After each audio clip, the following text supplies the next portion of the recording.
အားလုံးပဲမင်္ဂလာပါ Dream Line မှာကြိုဆိုပါရစေအခုတွေ့မြင်နေရတဲ့တိုက်ခန်းလေးကတော့မြောက်ဥက္ကလာဝေဘာဂီရက်ကွက်အနော်ရထားလမ်းကနေဝင်လာနိုင်လို့ရှိရင်ကနောင်လမ်းတောင်မှာရှိတဲ့စိုက်လေးပဲဖြစ်ပါတယ်ဒီစိုက်လေးမှာဘာတွေပြင်ဆင်ထားမလဲဆိုတဲ့ဟာကိုလိုက်ပြပေးပါမယ်ရှင်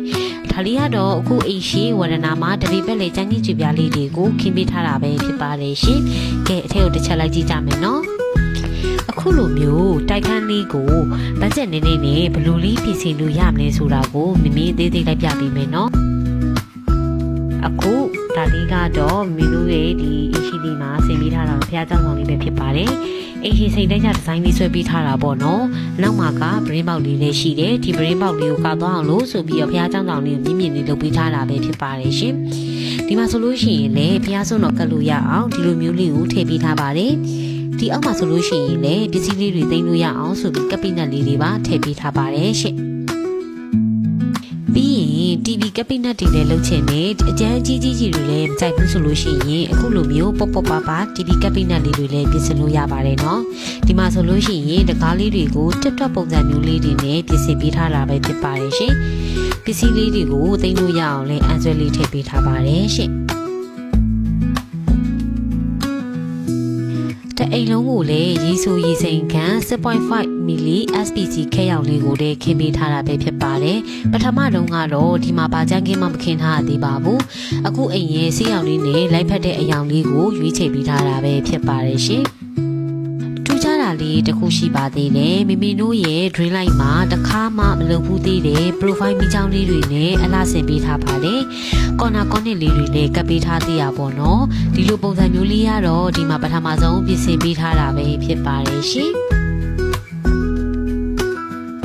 ကဲဒါလေးကတော့ living room လေးပေါ့နော်ဒီနေရာလေးမှာဆိုလို့ရှိရင်အခန်းလေးတော့မဖွဲ့ထားဘူးဆိုပေမဲ့နေရာကြကြလေးကြံတော့အိမ်မယ်ဆိုလို့ရှိရင်လည်းအဆင်ပြေပါတယ်နေရာကတော့အကျယ်ကြီးပဲဖြစ်ပါတယ်ရှင်ဒီလို profile မိကြောင်းလေးကိုလည်းအခန်းထဲမှာအလှဆင်ပေးထားပါသေးတယ်တစ်ချက်လိုက်ပြပေးမယ်နော်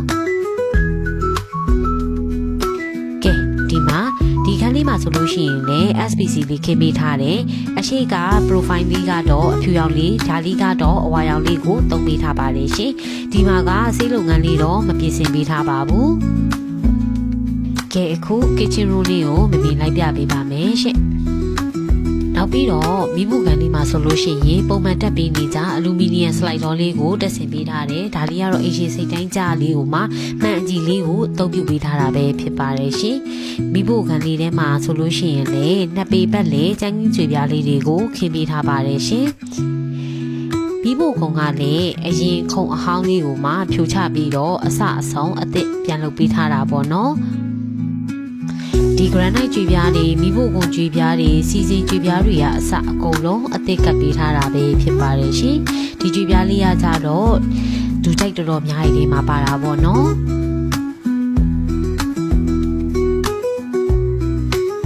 ပြောရလို့ရှိရင်အလူမီနီယံကပ်ပိနက်တွေကိုလည်းအပေါ်အောက်တက်ဆင်ပေးထားပါတယ်ရှင်ပစ္စည်းလေးတွေကိုစိတ်ကြိုက်သေးလို့လည်းရမယ်အလူမီနီယံလေးလုပ်ထားတာဆိုတော့ရေဆိုလဲခံနေဘေးစင်အောက်မှာလည်းရေပိုက်ပိတ်တာမျိုးတွေကိုလည်းတန်ရှင်းရလွယ်ကူအောင်ဆိုပြီးတော့ clean out box လေးတွေကိုပါထည့်ပေးထားပါတယ်ရှင့်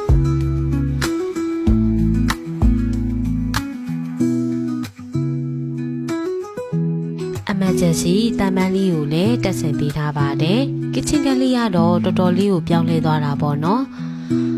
တန်းနဲ့လီမှာဆိုလို့ရှိရင်ဒူးဆေးပိုက်ရေဟန်ဆက်ဘရီလေးရေကိုမှအသစ်တက်ဆင်ပေးထားပါတယ်ရှင့်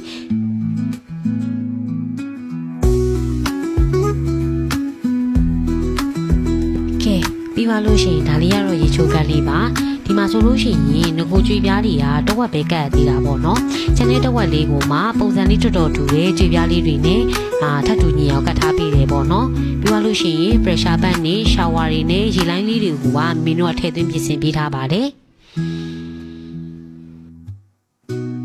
ဒါလေးကအဝိရှော်ဆက်ထားမဲ့နေရာလေးပေါ့နော်ရေလိုင်းတွေကိုလည်းပြင်ဆင်ပေးထားပါတယ်ရှင့်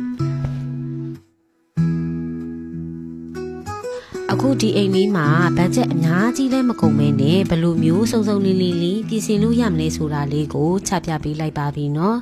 အခုလိုအဆုံးထိကြည့်ရှုပေးတဲ့အတွက်လည်းကျေးဇူးအများကြီးတင်ပါတယ်ရှင်